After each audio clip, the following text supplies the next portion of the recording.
Саламатсыңар балдар, бүгүн алгебра сабагы 8-класс. Сабактын темасы ыктымалдык түшүнүгү, жөнөкөй ыктымалдыктар маселелерин чыгарууда комбинаториканын колдонулушу.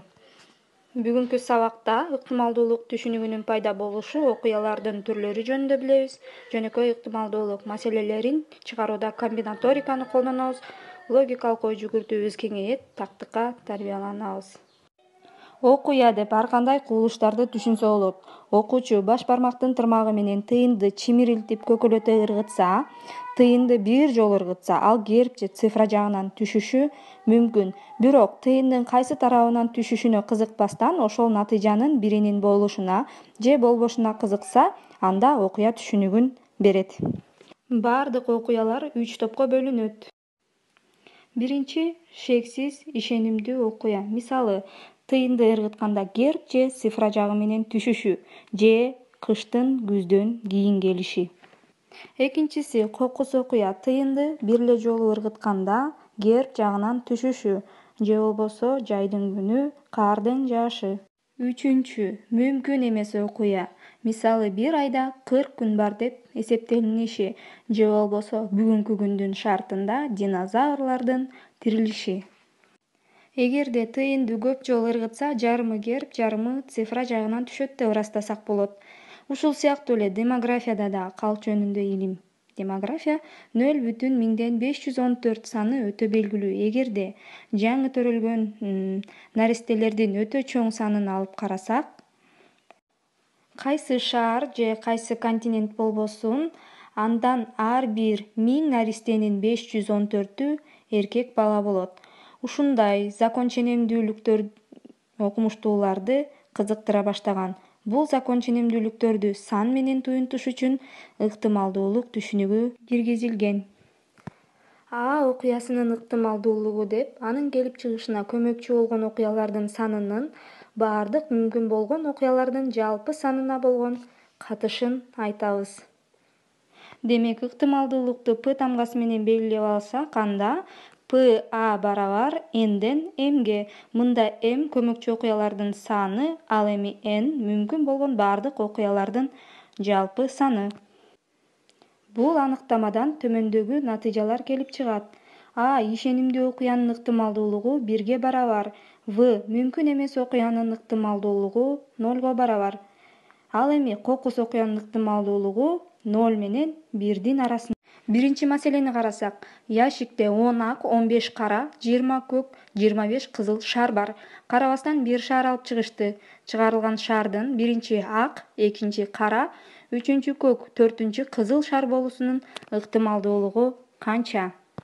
Эми маселени чыгарсак, бардык окуяларды суммалап, бардык окуялардын санын таап алабыз.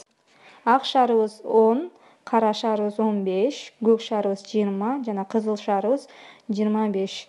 Суммасы 70. Демек, N 70-ке барабар. Ак шар болушунун ыктымалдыгын карасак, PA барабар 70-тен 10. 10го кыскартып жиберсек, 7-ден 1. Демек, ак шар болушунун ыктымалдуулугу 7-ден 1-ге барабар. Ал эми кара шар болушунун ыктымалдуулугун тапсак, PA барабар 70-тен 15, 14-төн 3.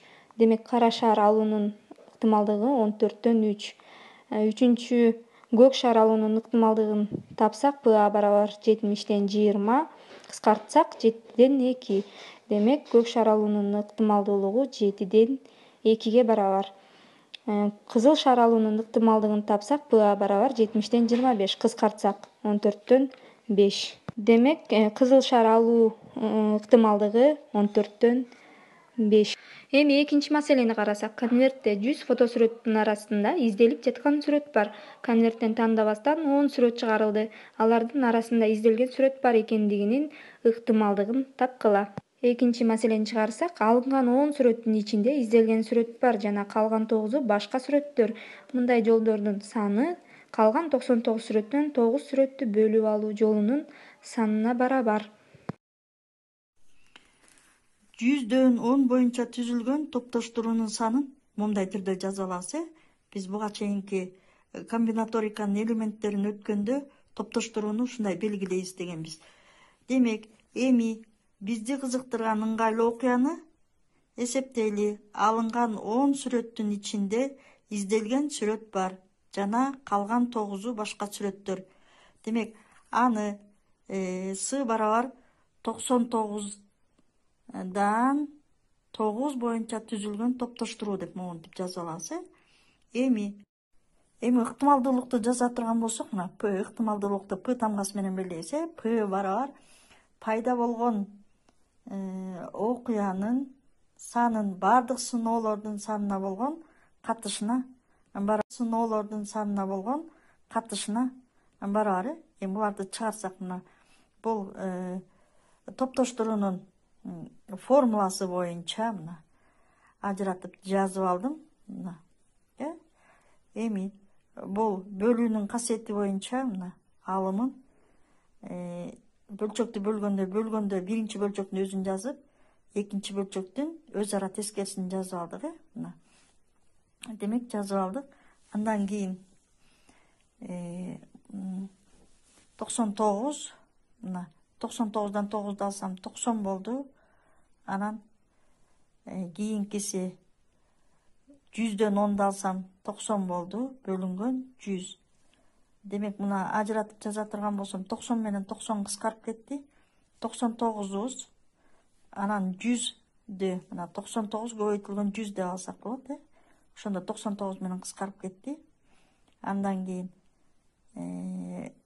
9 факториал менен бул 10 факториалды ажыратып жаздым. 9 факториал көбөйтүлгөн 10 деп. Демек, бул 9 менен 9 кыскарып кетти дагы. Анан 100дөн 10 болду. Бул барабар 0,1 барабар. Эми окуучулар, 3-чү маселени карасак, 5 бирдей карточканын ар биринде Л, Б, О, Т тамгаларынын бири жазылган. Бардык карточкаларды тандабай туруп бирден чыгарсак болот деген сөз түзүлөрүнүн ыктымалдыгы канча? Маселени чыгарсак, биринчиден карточкаларды номерлейли.